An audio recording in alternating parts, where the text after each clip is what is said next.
தமிழ்நாட்டோட எதிர்காலத்தை ஒரே ஒரு படத்துல பார்க்க முடியுமான்னு கேட்டா கண்டிப்பா முடியும். இப்போ நீங்க பாக்குற இந்த மேப் சும்மா கோடுகளும் கலரும் மட்டும் இல்ல. இது தமிழ்நாட்டோட வளர்ச்சி, அதோட வேகம், அதோட அர்பன் இதய துடிப்ப காட்டுற ஒரு பவர்ஃபுல் விஷுவல்.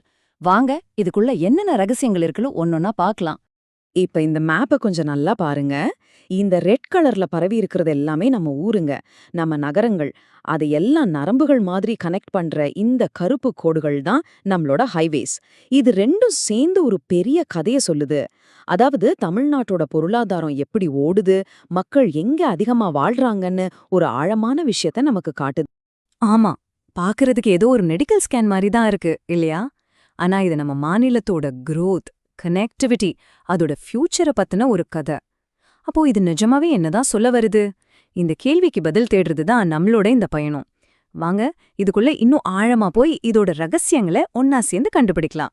ஓகே, இந்த பெரிய கதையை புரிஞ்சுக்கிறதுக்கு முன்னாடி நாம முதல்ல இந்த மேப்போட லாங்குவேஜை கத்துக்கணும். சிம்பிளா சொல்லணும்னா, இந்த ரெட் கலர்னா என்ன, இந்த பிளாக் லைன்ஸ் எதுக்கு? வாங்க முதல்ல இந்த பேசிக்ஸ கிளியர் பண்ணிக்கலாம். இந்த ரெட் ஏரியாவுக்கு ஒரு டெக்னிக்கல் பேர் இருக்கு. தொடர்ச்சியாக கட்டமைக்கப்பட்ட நகர்ப்புற திரள், இல்லனா இங்கிலீஷ்ல சிபியூஏன்னு சொல்லுவாங்க. பேர் கொஞ்சம் காம்ப்ளிகேட்டடா இருந்தாலும் கான்செப்ட் ரொம்ப சிம்பிள். ஒரு சிட்டியும் இன்னொரு டவுனும் நடுவுல எந்த கிராமப்புற கேப்பும் இல்லாம ஒன்னோட ஒன்னு சேர்ந்து வளர்ந்து ஒரு பெரிய அர்பன் ஏரியாவா மாறுறதுதான் இது. இன்னும் சிம்பிளா சொல்லணும்னா, ஒரு ஊரோட லைட்ஸ் எங்க முடியுதோ அங்கேயே அடுத்த ஊரோட லைட்ஸ் ஆரம்பிக்கிற மாதிரி. அப்ப சிம்பிளா ஞாபகம் வச்சுக்க வேண்டியது இதுதான். ரெட் கலர்னா சிட்டிஸ், பிளாக் லைன்ஸ்னா நேஷனல் ஹைவேஸ், அவ்வளோதான். இப்போ இந்த ரெண்டுக்கும் நடுவுல இருக்கிற கனெக்ஷன் தான் தமிழ்நாட்டோட growth ஸ்டோரியோட முக்கியமான பகுதியே. அதைத்தான் நாம இப்போ டீப்பா பார்க்க போறோம். சரி, இப்போ நமக்கு மேப்போட லாங்குவேஜ் தெரிஞ்சிடுச்சு. வாங்க இப்ப கொஞ்சம் ஜூம் அவுட் பண்ணி ஒரு ஹெலிகாப்டர் வியூல இருந்து பார்ப்போம். தமிழ்நாடு முழுக்க இந்த அர்பன் டெவலப்மெண்ட் எப்படி ஒரு பெரிய பேட்டர்னை உருவாக்குதுன்னு பார்க்கலாம். நீங்களே பாருங்க, இந்த ரெட் கலர் ஏரியாக்கள் தமிழ்நாடு முழுக்க ஒரே மாதிரி பரவி இருக்கா? இல்லவே இல்ல. நீங்க நல்லா கவனிச்சீங்கன்னா நார்த், வெஸ்ட் அப்புறம் சென்ட்ரல் பகுதிகள்ல இந்த டெவலப்மெண்ட் ரொம்ப அடர்த்தியா இருக்கு. ஆனா சதர்ன் பார்ட்ஸ்ல பாத்தீங்கன்னா கொஞ்சம் கம்மியா இருக்கிறத நீங்களே பார்க்க முடியும். அப்போ இதிலிருந்து நமக்கு என்ன தெரிய வருது? தமிழ்நாடுல வளர்ச்சிங்கிறது 3 முக்கியமான ஜோன்ஸா பிரிஞ்சிருக்கு.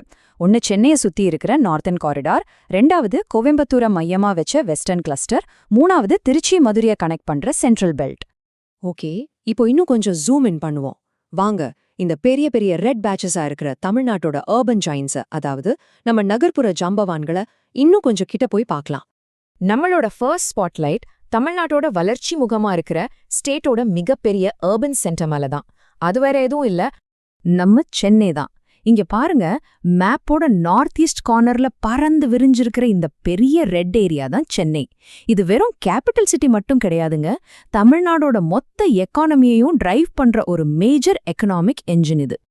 சென்னையில இருந்து இப்ப நம்மளோட கவனத்தை அப்படியே வெஸ்ட் சைடுக்கு திருப்புவோம். அங்க இருக்கிற இன்னொரு முக்கியமான growth ஹப்புக்கு. ஆமா, இங்க வெஸ்ட்ல தெரியற இந்த அடர்த்தியான ரெட் கலர் ஏரியா தான் கோயம்புத்தூர். நம்ம ஊரு மான்செஸ்டர்னு சொல்றோம்ல, அந்த ஊரு தான். எவ்ளோ பெரிய இண்டஸ்ட்ரியல் மற்றும் டெக்ஸ்டைல் ஹப்பா வளர்ந்துருக்குன்னு இந்த மேப் நமக்கு தெளிவா காட்டுது. நார்த் பார்த்தோம், வெஸ்ட் பார்த்தோம், இப்போ கடைசியா நம்ம மாநிலத்தோட ஹார்ட் ஆஃப் த ஸ்டேட்னு சொல்லக்கூடிய சென்ட்ரல் பார்ட்ஸ்க்கு வருவோம். இங்க தமிழ்நாடோட சென்டர்ல மதுரை அப்புறம் திருச்சி இருக்கு. இந்த ஹிஸ்டாரிக்கல் சிட்டிஸ் ஒரு ஜங்ஷன் மாதிரி செயல்படுது.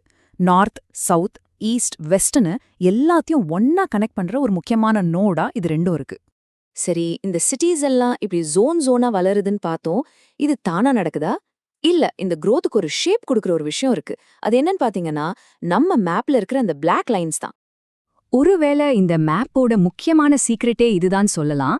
நல்லா பாருங்க, இந்த ரெட் கலர் ஏரியாஸ் எல்லாமே அந்த பிளாக் லைன்ஸ், அதாவது நம்ம நேஷனல் ஹைவேஸை ஒட்டியே ஒரு செயின் மாதிரி வளர்ந்துருக்கு. growthக்கும் ரோடுக்கும் இருக்கிற டைரக்ட் கனெக்ஷனை இதை விட தெளிவா காட்டவே முடியாது. இது எப்படி நடக்குதுன்னு கேக்குறீங்களா? ரொம்ப சிம்பிள். முதல்ல ரோட் போட்டா டிரான்ஸ்போர்ட் ஈஸியாகும். அதனால பிசினஸ், இண்டஸ்ட்ரீஸ் எல்லாமே ரோட்டோரமா வரும். அங்க வேலைவாய்ப்பு உருவானா மக்கள் அங்க வந்து செட்டில் ஆவாங்க. மக்கள் வந்தா வீடுகள் வரும், கடைகள் வரும். அப்படியே ஒரு ஊரே உருவாகிடும். இதுதான் அந்த சைக்கிள். இதுவரைக்கும் இந்த மேப் என்ன காட்டுது, எப்படி காட்டுதுன்னு பார்த்தோம். இப்போ எல்லாத்த விட முக்கியமான கேள்விக்கு வருவோம். So what? இந்த டெவலப்மெண்ட் பேட்டர்ன் தமிழ்நாட்டோட ஃபியூச்சருக்கு என்ன அர்த்தம் கொடுக்குது? வாங்க அத பத்தி கொஞ்சம் யோசிப்போம். இந்த நம்பரை பாருங்க, 48%க்கும் மேல. இது 2011லயே இருந்த கணக்கு. அதாவது அப்பவே தமிழ்நாட்டுல கிட்டத்தட்ட பாதி மக்கள் நகரங்கள்ல தான் வாழ்ந்திருக்காங்க. இது இந்தியாலேயே ஹையஸ்ட் ரேட்ஸ்ல ஒன்னு. அப்போ 2021ல எடுக்கப்பட்ட இந்த மேப் படி பார்த்தா இங்க அர்பனைசேஷன் ட்ரெண்ட் இன்னும் எவ்ளோ வேகமா போயிட்டு இருக்குன்னு நீங்களே கற்பனை பண்ணி பாருங்க. ஆக கடைசியா நம்ம புரிஞ்சுக்க வேண்டிய விஷயம் என்னன்னா, தமிழ்நாடுங்கிறது தனித்தனி தீவுகள் மாதிரி இருக்கிற சிட்டிஸோட ஒரு கலெக்ஷன் மட்டும் கிடையாது. அதுக்கு பதிலா ஹைவேஸ்ங்கிற நரம்புகளால ஒன்னா இணைக்கப்பட்ட ஒரு பெரிய ஒரே அர்பன் நெட்வொர்க். சொல்லப்போனா தமிழ்நாடு ஒரு நகரங்களின் மாநிலம். அப்போ இந்த ரெட் பேச்சஸ் எல்லாம் இன்னும் வளர்ந்து ஒன்னோட ஒன்னு சேரும்போது என்ன ஆகும்?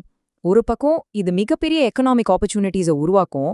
ஆனா இன்னொரு பக்கம் இன்ஃப்ராஸ்ட்ரக்சர், என்வாயரன்மெண்ட், குவாலிட்டி ஆஃப் லைஃப்னு ஏகப்பட்ட சேலஞ்சஸையும் கொண்டு வரும். அப்போ இந்த மேப் நமக்கு ஒரு வார்னிங்கையும் கொடுக்குது, ஒரு கைடன்ஸையும் கொடுக்குது. இந்த வளர்ச்சியை நம்ம எப்படி பேலன்ஸ் பண்ணி கொண்டு போறோம்? இதுதான் நம்ம முன்னாடி இருக்கிற $1 மில்லியன் கேள்வி. இத பத்தி நீங்க என்ன நினைக்கிறீங்க?